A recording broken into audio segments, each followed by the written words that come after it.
Malaysia terpaksa menerima hakikat kekalahan mereka buat pertama kali dalam saingan Piala AFF 2022, selepas mereka tewas di tangan Vietnam menerusi keputusan 0-3. Dalam aksi yang berlangsung di Stadium Mai Dinh itu, watak pengadil perlawanan iaitu Rayoji Sato jelas mencuri tumpuan selepas keputusannya yang dianggap kontroversi, telah memberi layangan kad merah serta keputusan penalti buat skuad negara. Awal perlawanan menyaksikan kedua pasukan seimbang saling berbalas serangan, dan tiasa sebarang percubaan berbahaya terhasil untuk menguji penjaga gol masing-masing. Malaysia memperoleh peluang awal mereka selepas 5 minit aksi berlangsung menerusi sepakan percuma di luar petak penalti.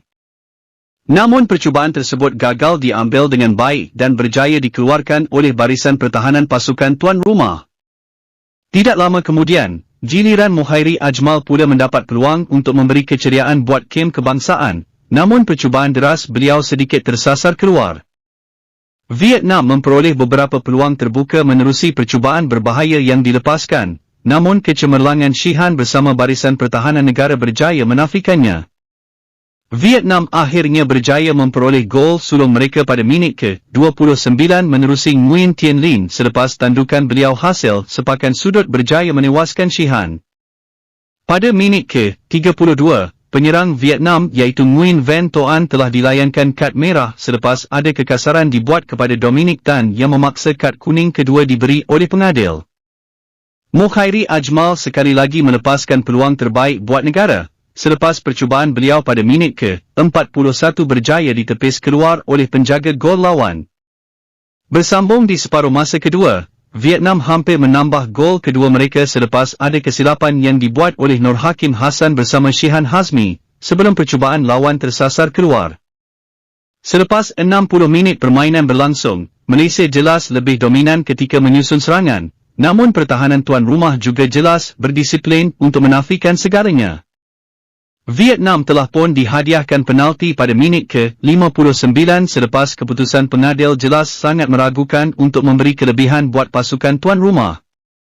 Malah Azam Azmi yang dikasari oleh pemain lawan pula telah diberikan layangan kad merah untuk terus menimbulkan kemarahan buat kem kebangsaan. Kiew Nok Hai mudah menewaskan Shihan Hazmi pada minit ke-64 untuk meletakkan Vietnam selesa 2-0 mengatasi skuad kebangsaan. Tuan rumah menutup malam gemilang mereka menerusi gol ketiga perlawanan hasil jaringan Nguyen Horn Duc pada minit ke-83, selepas pemain itu mudah melepasi Shihan Hazmi dalam situasi 1 lawan 1. Keputusan kekal tamat dengan Malaysia buat kali pertama tewas dalam saingan Piala AFF 2022 di tangan Vietnam dengan jumlah jaringan 0-3. Kekalahan itu menyaksikan Malaysia perlu mencipta kemenangan di Stadium Nasional Bukit Jalil, SNBJ, untuk aksi seterusnya berdepan Singapura. Keputusan pengadil yang dilihat sangat meragukan itu jelas memberi impak begitu besar dalam corak permainan Harimau Malaya sepanjang 90 minit perlawanan.